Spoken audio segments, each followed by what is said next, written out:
are you, Marcus? I'm really good. I'm really good. Thank you. And you?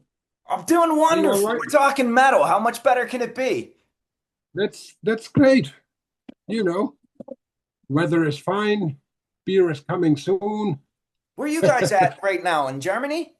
Oh yes, oh yes. We're in Germany rehearsing, and now we have a little break from rehearsing days, and we hang out on the Baltic Sea. Okay. Well, first, let me welcome you to the Distorted Dialogue podcast. We have Marcus from one of my favorite bands ever, Helloween. Hi, hi, hi there. So, speaking of your rest in rehearsals, you guys got a huge world tour kicking off in October, right? Yeah, that's why we needed. That's why we need the second break from the rehearsals. I'm No, sure. we kind of rehearse in blocks. We do 2 weeks, then we do 2 weeks off, and then we do another 2 weeks, and so on. Otherwise your head is exploding. And this system seems to work very well. You have a little off time. You can go out somewhere where you like to hang out with your people, and then yeah, you come back with a fresh head, and everything is set. Yeah. Well, it sounds like your system's working because you guys have been a solid unit for quite some time now. Yeah, it's like we played a hell of a tour last time, and it's been the second tour and the first record. That kind of gets us even more together. Everybody knows how to work with each other and how to work things out, and we have discussions, and it's just cool. It's just a cool kind of working, cool way of working. Although it's not always easy having like seven peoples, and sometimes like seven different opinions in the band. You have discussions, and one guy wants to do things like that, and the other guy wants to do things like that. But that's creative, very very creative part of the whole process. You gotta deal with like different opinions, and you gotta come to a conclusion one day. It's taken a little longer than with only five people, but it's all worth it. Listening to the record, I think it's a killer record, and each and every minute working for it was worth it. Right. Well, I just finished up listening for like the 100th time the new record, Monsters and Giants, that comes out on August 29th on Raining Phoenix Music. Yeah, Such I a was good confused album. with the name. I was confused with that name. Well, I always say it, but it stumbles on my tongue for some reason. But It's funny. It's a funny. It sounds like raining, isn't it? It's a bit like raining, but at least they bring out cool records. right, and they definitely raining, as in like reigning like a king in the metal scene, because some of the bands on their roster is just it's mind blowing how much talent they have. Yeah, they have a lot of great bands out there. And they're Yeah, all on the reigning Phoenix. And the yeah, guy is just like a metal guy. He has long hair, and he really loves metal. He is metal from the feet, from the toe to the head. And that's good. I mean, what more can you expect from a record company than having like a heavy metal fan ruling the company, leading the company? He knows what he's doing, and he's doing it right from the heart, right with his stomach, just like we do our music, right, coming right from the heart, right from the soul. yeah.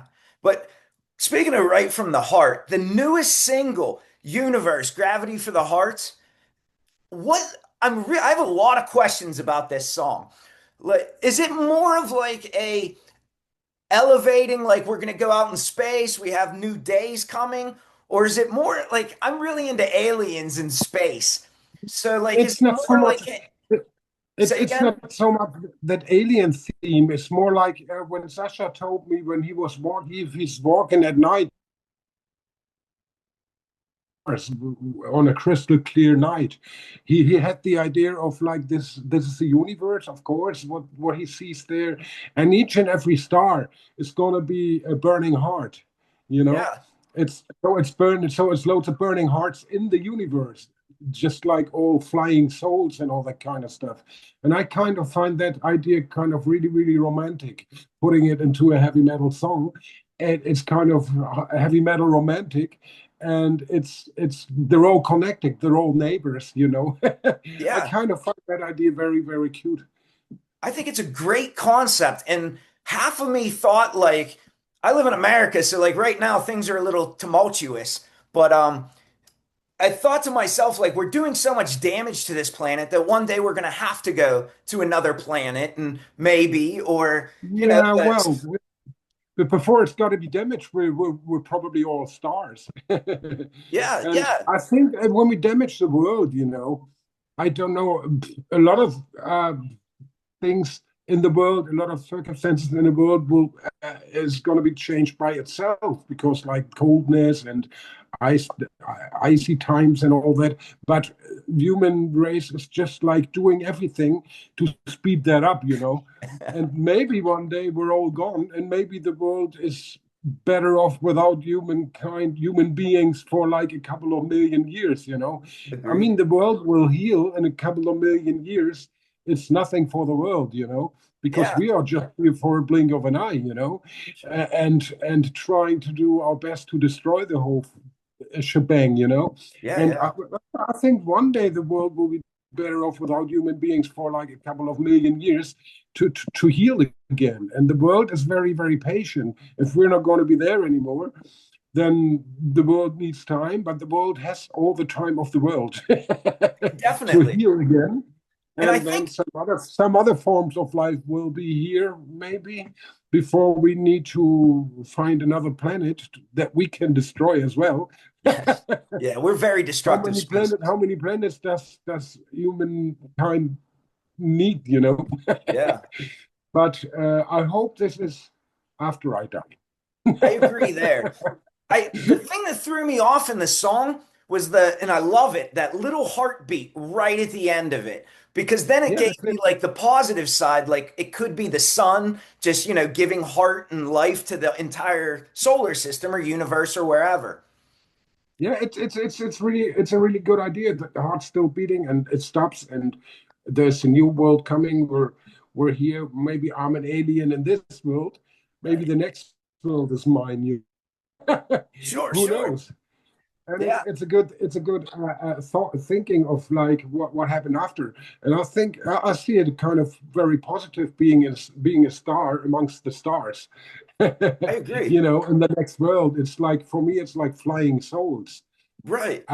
doing no harm at all. Yeah. And everything you did on the world is so unimportant all of a sudden that Right. you have a big laugh thinking about what's coming up next. It's going to be the next level. It's going to be the flying soul And I think doing with absolutely Helloween, no harm and absolutely no destruction at all. And why the hell not? right, right. But I think with Halloween, you guys are like epic storytellers, not only in like your voc or your lyrics, but as well as the harmonies and the melodies that go along with it. So I think this is like a perfect story for Halloween to tell. It is. I like it so much. When I heard like the song when I was the very first time the mix, I had goosebumps, and so it's my kind of favorite song from the record too. I just heard him singing Universe with that intro guitars, and I get goosebumps even thinking about it. Yeah. I like it a lot. It has to be an exciting time because so I went back. I wanted to listen to all your albums, but I just keep getting stuck on the Keeper of the Seven Keys 1 and 2, and I just go to Yeah. them every time. That was my introduction to Halloween. So, but this album, I don't want to say like obviously everyone knows those two albums are great, but I think Giants and Monsters can stand up right next to it. It's almost like you guys are timeless. Like the vocals sound like he's 18 again. Your playing sounds like you guys are 18 and hungry again. You guys sound phenomenal for being together for so long. Yeah, when I wake up, when I go out with my friends and we're playing and all that, that makes me feel like very, very young. When I wake up, hangover in the morning, I feel a little older then. But Yeah. rock and roll keeps you just young. I mean, and it's also up to the people keeping the faith. I mean, rock fans and metal fans, they are very, very true. They are very, very into that.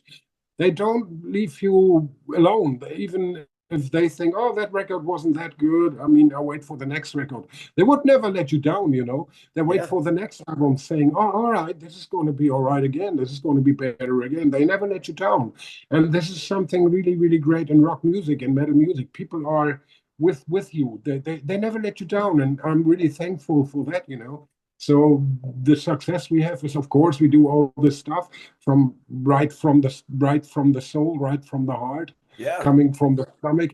But the people is there, you know, they're going to listen to that music and they never let you down. And it's cool. Rock fans are so damn serious and great with their bands, you know.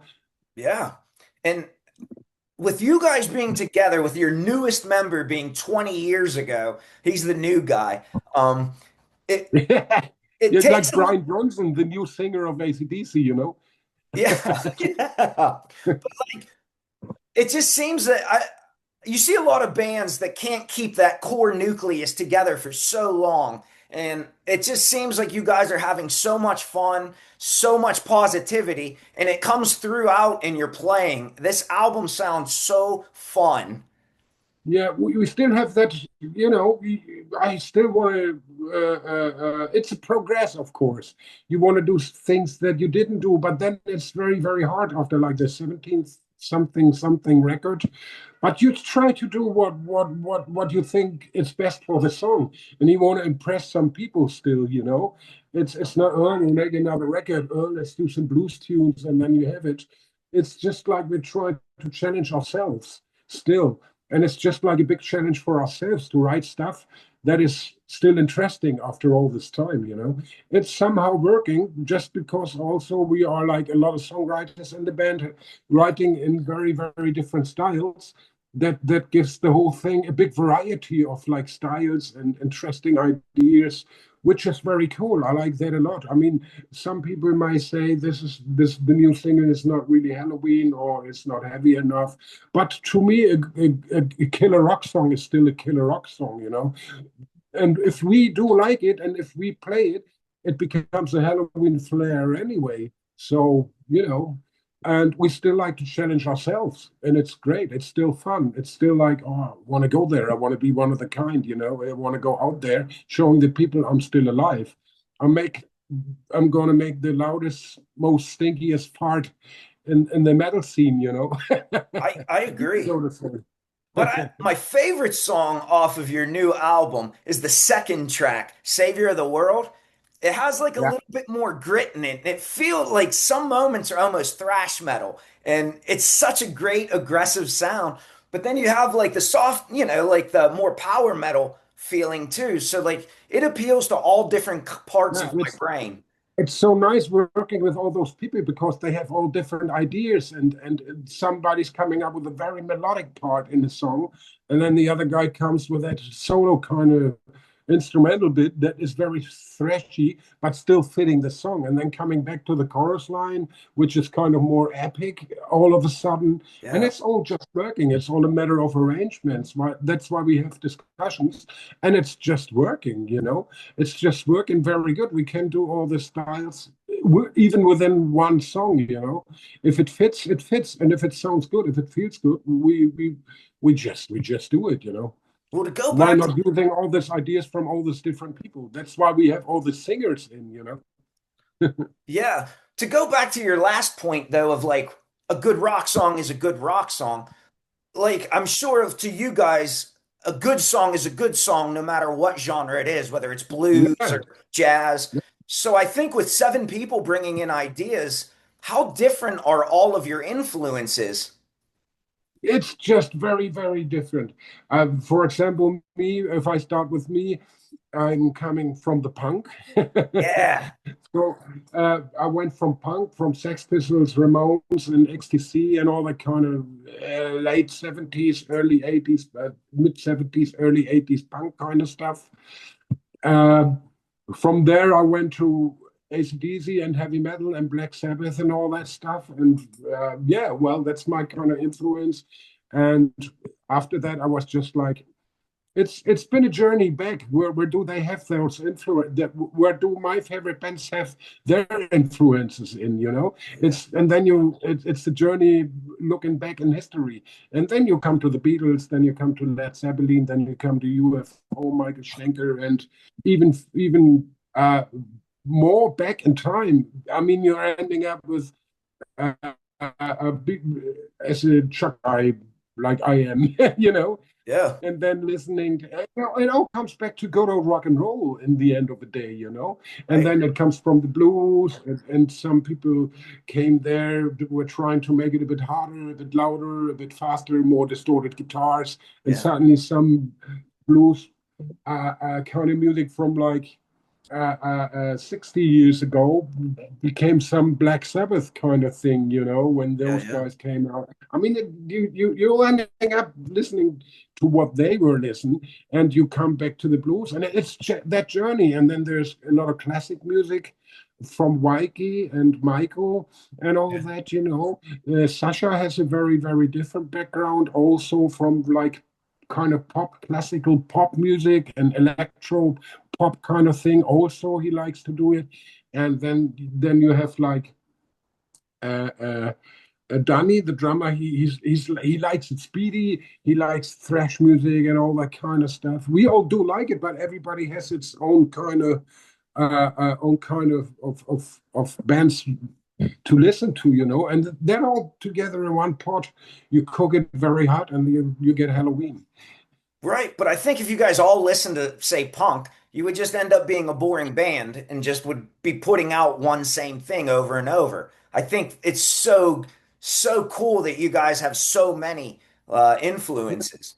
That's a lot of fun, and it's also fun when I do my bass in the studio. You know, there's no vocals done because when the playback is done, then the singer come or the singer's coming in trying to figure out who's going to sing what song and all that. I never knew what's going on with the vocals when I do the bass. You know, it's so interesting and it's so nice to hear. But when the mix is done, I hear it for the very first time. You know, it's so to me it's a big surprise. See this growing. You know, see how this will. Develop and all that kind of stuff. It's really really interesting for myself too. You know. I'm imagining like since this is like so intricate of a sound you guys have that the final project product to you must be mind-blowing and like just awesome Yeah, the first time you hear it. it's nice because I didn't hear. I mean, normally when you have one singer, the melody is clear. You know, almost know what you expect. But with two and a half singers, you never know what how the track is going to end up. Who's going to sing that part? Who's going to sing this part? And they try out a lot of stuff in the studio. They almost sing. Sometimes they sing a song. Everybody's singing the song, and they try to find out which part is good for that voice, or this part is better for the other voice. And then they're sharing parts and singing a duet or a triplet Yeah, whatsoever. Or some songs are sounding better when one singer is singing it alone. Like Universe is just like written for Michael Kiske, if you ask me, you yeah. know. And there's some different songs they are done for Andy, you know. And Kai does a good job on everything, being here, being there, jumping in, and shouting it out. You know, I kind of love that way of working. It's so much more interesting than just having one singer. You know, that's why we kept the singer. That's why we had the idea to let two new people come in, but keep the two old new people in to be like a very very big funny Halloween circus world. I love that idea, and it's so much fun. And it seems to work really well too. It does. The two singers are coming along very, very well. You know, it's all up to the singers. I mean, if one would say, "Oh, I don't want to have somebody else jumping into my job, disturbing my creativity or like my artistical performance or whatsoever," you know, but it's not like this. And they said, "All right, if you want to come and sing with me, hey." He's invited, you know, and they come along very good, and that's like the main essence of it.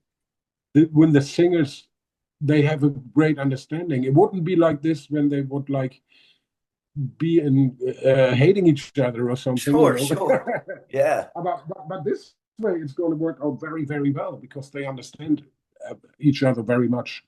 So do you guys write like do you write your own bass parts or do they help contribute? Is it like a collaborative writing process as far as the sound? It's like the guitars and they program some bass stuff. Sometimes they do it very good. If I hear something that grabs me right here, I just keep it this way and just play it proper with a big fucking Fender or bass, and then it sounds Marcusish or Yeah, something. yeah. A bit more aggressive, a bit more John Entwistle in there and stuff like this, a bit more Geezer Butler. Yeah, yeah. and Geezer's then great. and then I have my Marcus kind of sound on there, and it sounds great. And sometimes I listen to the drums are very inspiring. I go like, for what is he doing? Can I follow the drums? Can I do a real big drum bass thing out of it? Because the guitars are building up on it, so we set in the foundation, and the guitars are really really creative on that part because we got three of them and they have their own style of playing. That's kind of interesting, but that's why I for me personally, I like to have a track where there's drums and the finished version of the guitars, and then I play my bass, so I can follow this lick, I can follow that lick, rather than playing to some demo guitars which aren't really ready to go. I'm inspired by all of them tracks being played already. Yeah. I I just like to play two final versions, so that inspires me even more. Than Well, I tell you what, you and Dan on drums caught me right away. Dan is like a machine gun timekeeper back there, yeah, just he's pounding. he's he's like having very creative ideas also, and he's just like giving it some drive, and I can follow that very very good. It's so much fun. I can listen to the track thinking, oh, there's a bass drum going like this way, and there's a snare drum a little bit being laid back, so I can always rely on him and go where that flow he's going to give it to the song. That's Yeah. very very much fun. You c- I had the ability to listen to it in headphones yesterday, like, and Yeah. really where Mhm. it's separated out in the mix, and I was able to Yeah. focus on each instrument.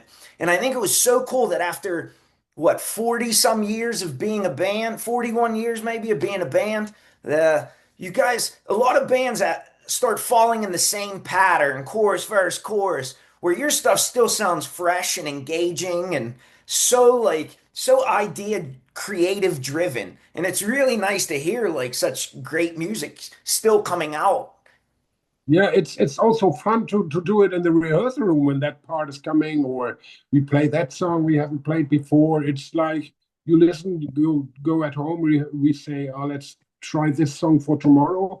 Then you prepare it at home and thinking, oh, I haven't played that song for years and years. And then you finally realize how great that song is, how Yeah, great the parts are, and then all of a sudden going back to the rehearsal room, everybody's prepared more or less, and then but that's we keep our time to rehearse a lot then, but it's so much fun, and then you play it through, not always all the way through when the first session comes up, but that's why we're sitting in the rehearsal room trying all that things. It's very very interesting, all that different songs to play, and if you play them live, they become just like one in the whole show.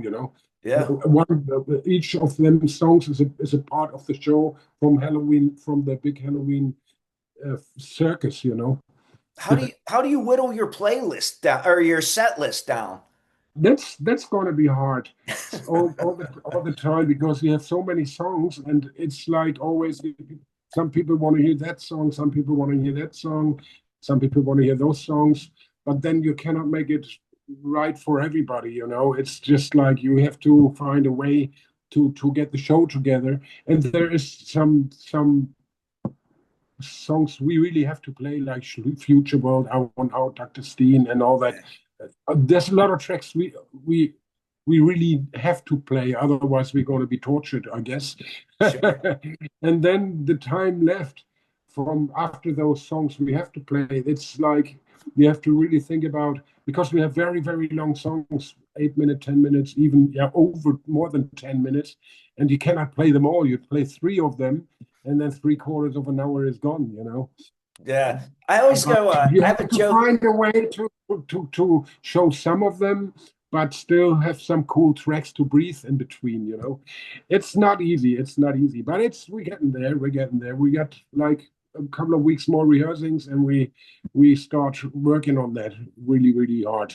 Well, you guys got a tour coming up, so I guess you better start whittling it down, right? Yeah, we are on the way. We are on the way, half the way through, and we got a concept now. That's awesome. Are you guys planning on coming to America? I know with like the current visa issues and all kinds of stuff Yeah, like. yeah, we still got a visa from a working visa from the last tour. Oh, okay. It's still valid, so to say, and that's what we're going to use maybe April something, April next year, April. We do South America, and we still have the visa from this year, from the last tour that will be valid for another half a year or something. And so we're going to use that for the next tour in America. Well, I And it's hope you're going to coming be, near Pittsburgh. I don't know yet, but Right. we're definitely going to come to America Yeah. because it's fun. That's where the rock and roll was born, you know. Yeah. Well, I don't know. I always think it was born in England because you had Well, the Beatles and yeah, England is a great place for rock and roll, but then America was great too. You know, yeah, what's great touring in America? You have a day off, you go into a bar, having a few cold ones and a good meal yeah, and a good burger or stuff like this. It's like each and every old man and women, they all know about Stevie Ray Vaughan. They all know about the Scorpions. They all know about rock and roll. You know, they all yeah, know about the blues, and it's running in the back when you're sitting in a bar, and they all know about Paul Rodgers and all that kind of stuff. You know, yeah, and it's great. Everybody knows about rock and roll, and you talk about it with very old people. It's not happened like this in Germany. They all listen to some fucking Schlager and all that, yeah, the cheap shebang, you know. yeah. But America, like touring there is rock and roll because everybody knows, and they coming at you like, oh, you come from Germany, your accent, oh yeah, and then they talk, and then we talk about rock and roll from time to time. I invite them to the show the very next day, put them on a guest list, and it's a fine feeling, you know. That's awesome. I was listening to the first single, the Tokyo This is Tokyo, and I was Yeah. reading about how Andy said that he wanted to pay homage to Japan, and I thought it was serendipitous because not only have I lived in Japan for a while and have like the utmost respect for their culture and music, but I also thought it was serendipitous that I got the opportunity to speak with you. My neighbor happened to be playing this song the day before, and I was like, "Oh, new Halloween, let's go check it out." And then Curtis sent over like, "Hey, do you want to interview him?" And I was like, "Fuck yeah, I do!" Like, I was so excited. What made you living in Japan? Just like Uh, I was was in it the the love? I was in the Marines for a while, and I got In the stationed over Marines? there. All right. There you go. How long did you stay there then? I stayed there for about a year, and I All really right. That's a long time. I really like their culture a lot. They're very respectful people. Yeah, They it have a lot is. of good values and morals and ethics, and I really Yeah, and love their culture. yeah, and they're very, very friendly, you know. Oh, And it's very hard to get behind them in a way because they would never say no to something. They would right. rather speak around a no. But if you know that, then you know when they mean no without saying it. And Yeah, it's all that kind of because they think they annoy you with saying no or something. It's a lot of little things you got to bear in mind when you go there. And I think it's a very, very funny folks there. They have like some naive kind of humor, like almost a little kiddish. Like Halloween yeah, is almost a little kiddish with their with our humoristic kind of things from time to time. We are kind of naive, kiddish here and yeah, there, and that's a good connection I see over there. You know, yeah. and the culture is so great. I mean, it's something very, very special. People always ask me, like, what was your experience over there? And I'd say the only time you argue is if you're like waiting in line to, like, you go, no, you go. Yeah, yeah, yeah. They're very friendly. Like Well, hey, I waiting hate in to, line to go on the train. It's just like working. It Yeah, wouldn't work in Germany like this. People would go crazy, pushing each other and so on. right. But they just go like strictly. They have their ways, and they were still very friendly, and it's just working, and it's fantastic. It is. Well, I hope you come to America. I know you have more interviews, and we're kind of Yeah. running out of time. I wanted to thank you All right. for swinging by today, Hey, thank you. It's and been my pleasure. I hope everyone picks up a copy or at least checks out Giants and Monsters on August 29th. Such a killer record.